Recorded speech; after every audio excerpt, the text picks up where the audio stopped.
எல்லாருக்கும் என்னுடைய அன்பான வணக்கம். உரையெல்லாம் நிகழ்த்த வரல, என்னுடைய உணர்வுகளை கொஞ்சமா உங்களுடைய சார்பாக கொட்ட வந்திருக்கிறேன். என்னை இந்த நிகழ்வுக்கு யாரும் அழைக்கல. ஏன்னா இது என்னுடைய போராட்டம், என் மண்ணின் போராட்டம், என் மக்களின் எதிர்காலம், என் மாணவர்களின் எதிர்காலம், என்னுடைய இளைய தலைமுறையின் எதிர்காலம் பொழுது இது என்ன கல்யாண விழா என்னை அழைக்கிறதுக்கு கேள்விப்பட்டேன், வந்து நின்றுட்டேன். இந்த மாதிரி மாணவர்கள் இளைஞர்கள் ஒன்று சேர மாட்டீங்களா சேர மாட்டாங்களான்னு காத்து கொண்டு இருக்கிற மூத்த தலைமுறையின் ஒரு பகுதி தான் நான். நீட்டுக்கு காலகாலமாக குரல் எழுப்பிட்டு இருக்கிறோம். அதை எதிர்த்து அது வந்த காலத்துல இருந்து நம்ம குரல் எழுப்பிட்டு இருக்கிறோம். பெரிய அசைவே ஏற்படலை. என்ன ஒரு சின்ன அடிப்படை யதார்த்தத்தை உண்மையை நாம் இன்னைக்கு உணர்ந்து கொள்ள வேண்டும் என்றால், அரசியல் கட்சிகள் சட்டமன்றத்தில், நம்முடைய முந்தைய அரசு கூட சட்டமன்றத்தில் தீர்மானம் நிறைவேற்றி ஆளுநருக்கு அனுப்பி அவர் அதை மேல் குடியரசுத் தலைவருக்கு அனுப்பாம வைத்து காலதாமதம் செய்து இன்னைக்கு வரைக்கும் அது மதிக்காம குப்பைக்கூடையில் போட்டு வைத்திருந்தது ஒரு புறம். ஆளும் அரசுகள் எதிர்ப்பு தெரிவிக்கிறார்கள், அரசியல் கட்சிகள் எதிர்ப்பு தெரிவிக்கிறார்கள். அசையாத ஒன்றிய அரசு ஒற்றை இளைஞனால் இன்றைக்கு கலங்கி போய் குழம்பி போய் நிற்கிறதுனா, மக்கள் எழுந்தால் மட்டும்தான் மாற்றம் உண்டாகும். அந்த மக்களில் இளைஞர்கள் எழுப்பினால் 2 மடங்காக மாற்றம் உண்டாக வாய்ப்பு உண்டாகும். மாணவர் எழுந்தால் அந்த மாற்றம் நிகழ்ந்தே தீரும். இன்னைக்கு மாணவர்களுக்கு பின்னணியில தான் நம்ம மூத்தவர்கள் எல்லாரும் வந்து நிக்கிறோம். பல இளைஞர்களை இங்க வந்து பார்த்திருக்கிறோம். இங்க அமர்வதை பார்க்கும் பொழுது பெரும் மகிழ்ச்சி ஏற்படுகிறது. இங்க வந்திருக்கிற நிறைய இளைஞர்கள் உங்களுக்கு பிடித்த ஜோசப் விஜய் நடிகரோட படத்தை போய் இன்னைக்கு நீங்க ஜனநாயகன் பார்த்துட்டு வந்திருப்பீங்க. அதெல்லாம் ஒண்ணு குழப்பம் இல்லை, நமக்கு பிரச்சனை இல்லை. நீங்க யாருக்கு வேணா ரசிகர்களா இருக்கலாம், ஆதரவாளர்களா இருக்கலாம். ஆனா நம்ம மண்ணுக்குன்னு பொது பிரச்சனை ஒண்ணு இருக்குல்ல, அதுக்கு நீங்க வந்திருக்கீங்கல்ல. இதை பார்த்துட்டு அடுத்த படத்துக்கு போக காத்திருக்கீங்கல்ல, இதுதான் நமக்கு தேவை. நீங்க யாரோட ஆதரவாளர்களா வேணா இருக்கலாம், எந்த கட்சியை சேர்ந்தவங்களா இருந்தாலும் இருக்கலாம். நமக்குள்ள எந்த மாறுபாடும் வேறுபாடும் கிடையாது. ஏன்னா இது உங்களுடைய என்னுடைய பிரச்சனை இல்லை, நம்மளுடைய பிரச்சனை. உங்கள் முகங்களை பார்க்கும் பொழுது எனக்கு பெரும் மகிழ்ச்சியும் பெரும் நம்பிக்கையும் ஏற்படுகிறது. எதனால் அந்த நீட்டை கொண்டு வந்திருக்கான்னு நமக்கு தெரியும். அதனால என்னென்ன இழப்புகள் ஏற்படுதுன்னு நமக்கு தெரியும்.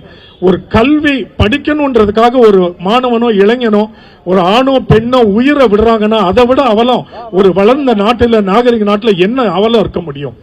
ஒரு கல்வியை படிக்க போறதுக்கு ஏன் அச்சம் ஏற்படுது? அதை படிக்க முடியாம ஏன் அவனுக்கு வாய்ப்பு மறுக்கப்படுது?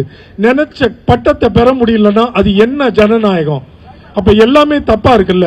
இப்ப பாருங்களேன், 11ஆம் வகுப்பு 12ஆம் வகுப்பு பள்ளியில ஏதோ ஒரு பாடத்திட்டத்தை எடுத்து படித்தாகணும்ல பிள்ளைகள். பயாலஜி பிளஸ் மேத் ஒரு group, computer science plus math ஒரு குரூப், காமர்ஸ் அக்கௌண்டன்சி எக்கனாமிக்ஸ், இன்னொன்னு arts humanities, history geography humanities social சயின்ஸ்னு. ஆனா அதையும் தாண்டி 10ஆம் வகுப்பு முடிச்சுட்டு 11ஆம் வகுப்பு வரும்பொழுதே எதுக்காக பள்ளியில குறைவா பணத்தை கட்டிக்கிட்டு லட்சக்கணக்கில் போய் பணத்தை கட்டிட்டு எதுக்காக நீட் ட்ரைனிங்க்கு போறான்? அப்ப இதுக்கு கொடுக்க முடியாத முக்கியத்துவத்தையும் பணத்தையும் இன்னொரு இடத்துல கொட்டுறான்னா 2 படிப்பு ஒரே சமயத்தில் படிக்க வேண்டியதாக. யோசிச்சு பாத்தீங்களா என்ன ஒரு மூடத்தனமான ஒரு நாட்டில் நம்ம வாழ்ந்துட்டு இருக்கிறோன்னு? எது உனக்கு பிரைம் எஜுகேஷன், எது முக்கியமான கல்வி? இது முக்கியமான கல்வினா நீ நீட்டுக்கு அவ்வளவு லட்சக்கணக்கில் பணம் கட்ட வேண்டிய அவசியமே இல்லையே. சிற்றூர்கள்ல இருந்து கிராமங்கள்ல இருந்து வந்து தன்னுடைய பெண் பிள்ளைகளை எங்கேயோ ஒரு பேயிங் கெஸ்ட் அகாமடேஷன்ல தங்க வச்சு இந்த நீட்டு கோச்சிங் சென்டருக்காக தன்னுடைய பிள்ளைய 2 ஆண்டுகள் படிக்க வைத்து விட்டு பள்ளி கல்வி போனா கூட பரவாயில்ல, நீட் கோச்சிங்க்கு வராங்களே, இது என்ன அவலம்? எது உண்மையான படிப்பு? எங்க அறிவு கிடைக்குது? எங்க வாழ்க்கை கனவை எது உங்களுக்கு அமைச்சு தருது? நீட்டு எவ்வளவு ஒரு தவறான ஒரு முன்னுதாரணமா அமைஞ்சிட்டு இருக்கு. இதை நம்ம பல விதங்கள்ல பல பரிமாணங்கள்ல பேசிட்டோம். நீங்க போய் சிந்திச்சு பாருங்க. நீட் தவறான ஒரு பாதையில போயிட்டு இருக்கு. பொதுவா எந்த ஒரு இடத்துக்கும் போகும்போது ஒரு காமன் என்ட்ரன்ஸ் டெஸ்ட் வைக்கிறது பிரச்சனை இல்லை. இந்த நீட்டை ஆதரிக்கிற கூட்டம் ஒண்ணு இருக்குது இல்ல, இந்த ஃபேஷிச கூட்டம். அவங்க பாத்தீங்கன்னா ஒரு நுழைவுத் தேர்வு தப்பா அப்படின்னு கேட்கும்பொழுது உங்களுக்கே ஒரு எண்ணம் வரும், ஆமா இவன் கேட்கறது சரிதானே. ஒரு இடத்துக்கு தகுதி தேர்வுக்கு ஒரு வேலைக்கு போகணும்னா கூட ஒரு சின்ன குரூப் டிஸ்கஷன் இருக்கு, அதுக்கப்புறம் ரிட்டர்ன் எக்ஸாம் இருக்கு. அத மாதிரி மருத்துவ படிப்புக்கு போறதுக்கு குறைந்தபட்ச அறிவு இருக்கான்னு ஒரு நுழைவுத் தேர்வு வைக்கிறது சரிதான எண்ணத்தை ஏற்படுத்துறான்ல. சரி, அப்ப அதுக்கு என்ன தகுதிப்படுத்தணுமோ அதை பள்ளியில உன்னோட மெயின் முக்கியமான பாடத்திட்டத்திலேயே சொல்லிக் கொடுன்னு சொல்றோம். இங்கேயும் படிக்கிற நீ கோச்சிங் சென்டர்ல படிக்கிற, அப்ப இந்த பாடம் என்ன, அந்த பாடம் என்ன?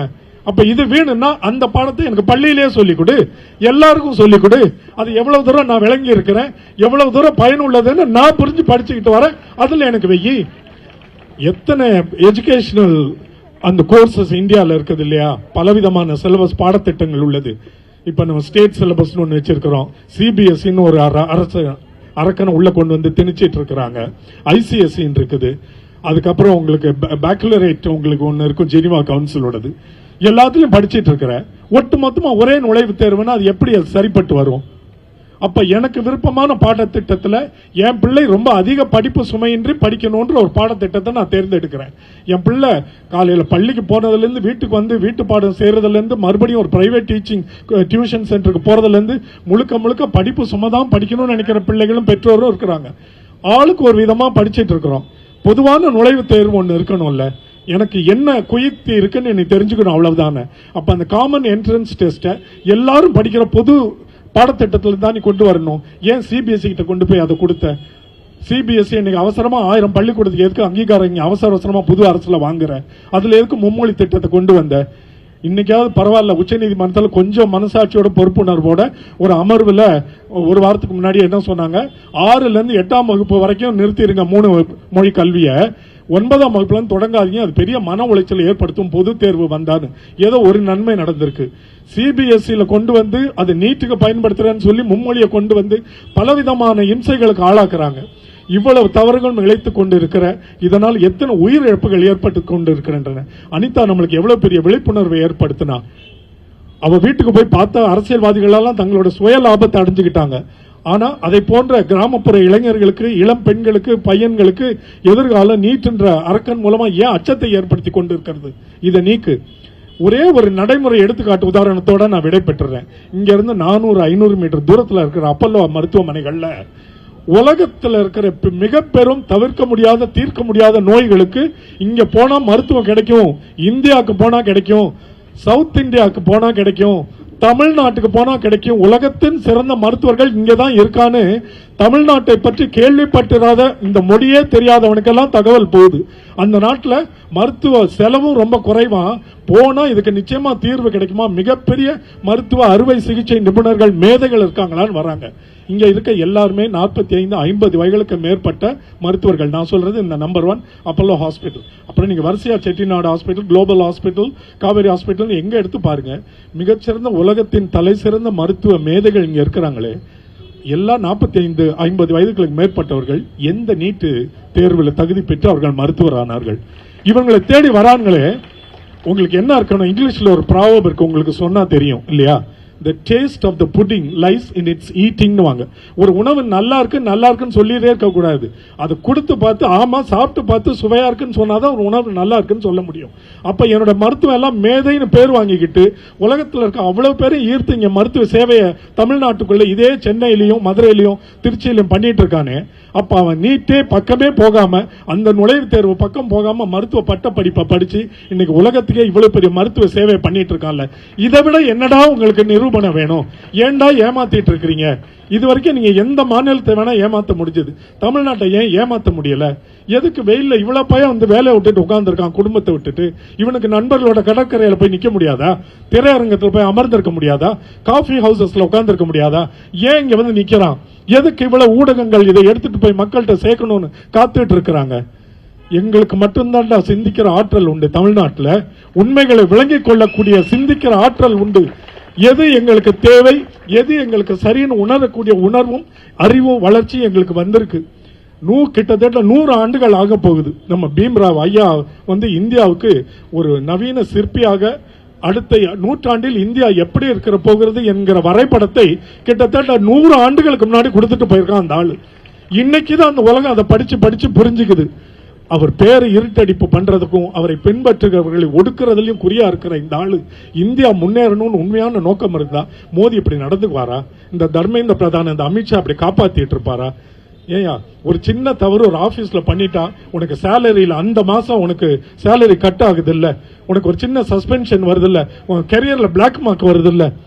இவ்வளவு பெரிய ஒரு பொது தேர்வை இந்தியாவில் கிட்டத்தட்ட 1 கோடி மாணவர்கள் எழுதுற நுழைவுத் தேர்வில் பல முறை இந்த தேர்வில் குளறுபடி நடந்துருச்சு.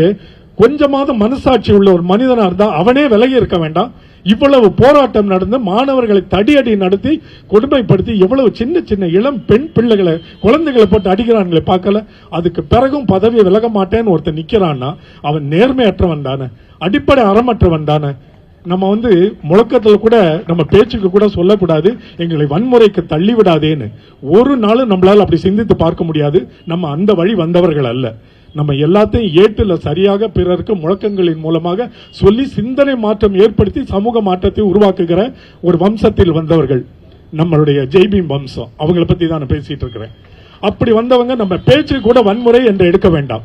இந்த முழக்கத்தில் மிரட்டலில் நம்ம கூடுகிற கூட்டத்தில் அந்த அங்க நடக்கிற கரப்பான் பூச்சி ஆர்ப்பாட்டத்தில் தலைநகரத்தில் பல ஆயிரம் மைல்களுக்கு அப்பால் இங்க உட்கார்ந்து ஒரு நாள்ல ஒரு பிற்பகல்ல நம்ம ஆதரவை தெரிவிச்சுட்டு இருக்கோம்ல, இந்த முழக்கத்தின் தீர்க்கம் அதுதான் போய் அங்க ஒலிக்கணும். அந்த மாற்றத்தை ஏற்படுத்தணும்.